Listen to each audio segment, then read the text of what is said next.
Um arquivo não é apenas um conjunto de papéis. Pode guardar a vida inteira de uma pessoa. Os lugares onde esteve, as cartas que escreveu, os amigos que encontrou, as ideias que defendeu.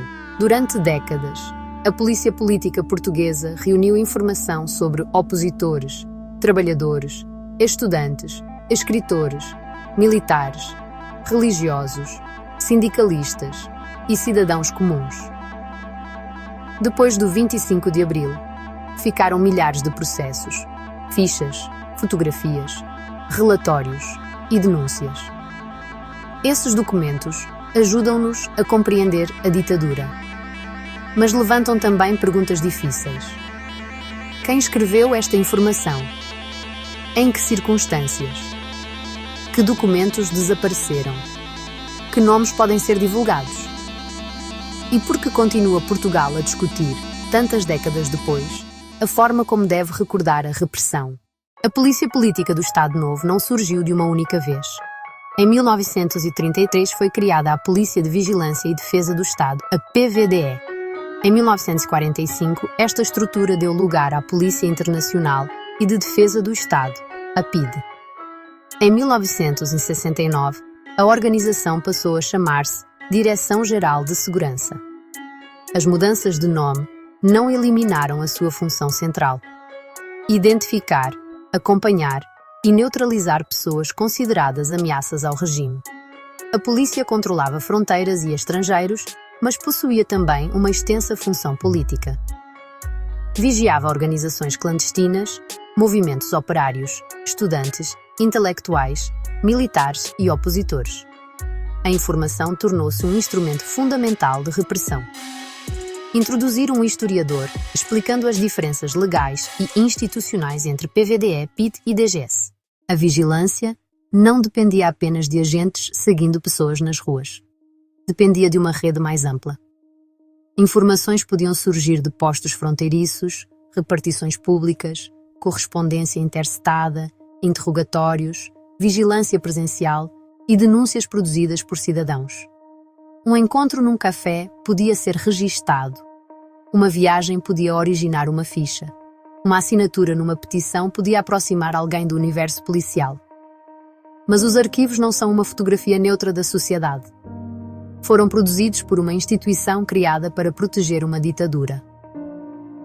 A linguagem, as classificações e as suspeitas refletiam os objetivos dessa instituição. Apresentar o trabalho de investigação sobre cartas de denúncia e sobre a relação entre a sociedade portuguesa e a polícia política. Explicar que existiam cidadãos que colaboravam por convicção, medo, interesse, dependência, rivalidade pessoal ou outras motivações. Não sugerir que toda a população colaborava com a PIDE. Não sugerir que todos os informadores possuíam a mesma responsabilidade ou conhecimento. Os processos individuais podiam reunir fotografias, moradas, relações pessoais, viagens, interrogatórios e relatórios de vigilância. Para um investigador, estes documentos permitem reconstruir percursos. Para uma família, podem revelar aspectos desconhecidos da vida de um parente. Mas também podem reproduzir erros e acusações nunca comprovadas. As fichas permitiam localizar rapidamente nomes, organizações e ligações. A existência de uma ficha não prova a atividade criminosa. Prova que a polícia decidiu registar aquela pessoa.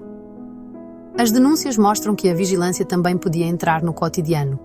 Um vizinho, colega ou adversário podia enviar informação às autoridades. Algumas denúncias eram ideológicas. Outras podiam resultar de conflitos profissionais, familiares ou pessoais. Um documento destes deve ser analisado como uma alegação, não como uma verdade automática. A correspondência revelava redes políticas, relações familiares e ligações internacionais. A leitura e retenção de cartas transformavam a intimidade num recurso policial.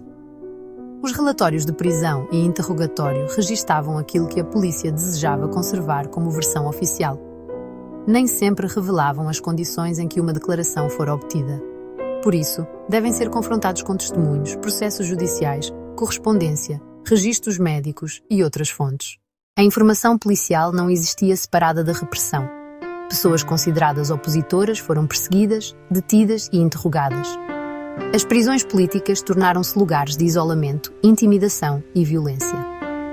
A tortura não deve ser representada como uma sucessão de imagens chocantes.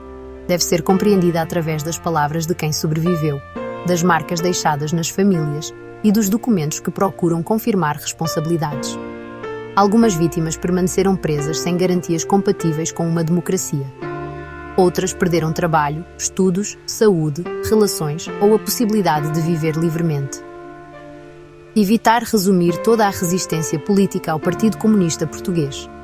Incluir, quando documentalmente pertinente, comunistas, socialistas, republicanos, monárquicos oposicionistas, católicos progressistas, sindicalistas, estudantes, militares, movimentos anticoloniais, pessoas sem filiação partidária. Não colocar todos os grupos no mesmo plano ideológico. Explicar as diferenças. A atuação da PIDE e da DGS não ficou limitada ao território continental. Nas antigas colónias portuguesas, a polícia acompanhou movimentos nacionalistas, redes clandestinas, dirigentes políticos, trabalhadores, estudantes e suspeitos de ligação às lutas de independência. Este capítulo exige atenção especial. Os arquivos foram produzidos por uma potência colonial em guerra. As classificações usadas pela polícia refletiam a linguagem e os interesses do regime. Para compreender estes documentos, é necessário incluir historiadores e investigadores africanos, arquivos dos países independentes e testemunhos das populações afetadas. Não apresentar os movimentos de libertação apenas através da perspectiva policial portuguesa. Não usar a documentação da PIDE como única fonte para descrever acontecimentos coloniais. Com a Revolução de 25 de abril de 1974, a DGS foi extinta em Portugal. Começou então outra batalha: conservar, controlar e interpretar os documentos da antiga polícia política. Quem poderia consultá-los? Como proteger vítimas? Como identificar responsáveis? Que utilização política poderia ser feita dos nomes encontrados? Durante o período revolucionário e nos anos seguintes, os arquivos estiveram no centro de disputas institucionais e políticas. Existem referências à documentação destruída, desaparecida ou dispersa. Cada alegação deve, porém, ser analisada separadamente. Não é rigoroso afirmar que todos os documentos ausentes foram eliminados por uma única organização ou por um plano coordenado.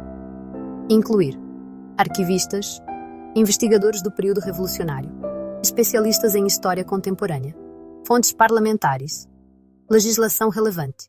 Após debates públicos, mobilização cívica e controvérsias, os arquivos da PIDE e da DGS foram abertos à investigação.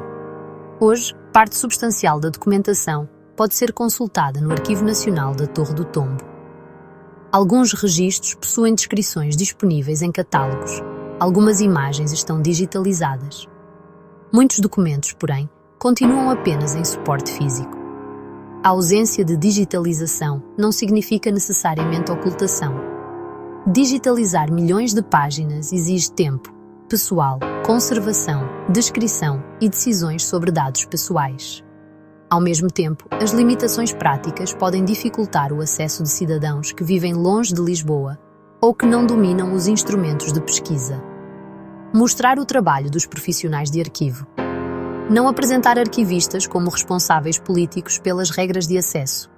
Explicar que restrições legais podem proteger dados judiciais, policiais, médicos, íntimos ou relativos a pessoas ainda vivas. Um arquivo pode ser enorme e continuar incompleto. Há informação que nunca foi escrita. Há conversas que não deixaram registro. Há documentos destruídos antes ou depois da Revolução. Há materiais cuja localização permanece incerta. Há processos que contam apenas a versão da polícia. E existem pessoas que morreram sem poder confrontar aquilo que foi escrito sobre elas. O desconhecido não deve ser preenchido com invenções. A ausência de um documento não prova automaticamente um encobrimento, mas também não elimina a necessidade de investigar porque determinadas lacunas existem. Os arquivos da PIDE não pertencem apenas aos historiadores. Pertencem às pessoas que foram vigiadas, às famílias que viveram com o medo, aos cidadãos que desejam compreender como uma ditadura entrou na vida cotidiana. Abrir uma caixa não significa descobrir automaticamente a verdade. Significa entrar num território onde factos, suspeitas, mentiras, medo e burocracia foram guardados lado a lado. Portugal não apagou completamente este passado. Existem arquivos, museus, investigações, livros e testemunhos. Mas recordar não é apenas permitir a consulta de documentos. É ensinar o que aconteceu. É reconhecer as vítimas. É discutir responsabilidades sem substituir provas por rumores. E é aceitar que a democracia se torna mais frágil quando trata a memória como um incômodo que pode ser escondido debaixo do tapete.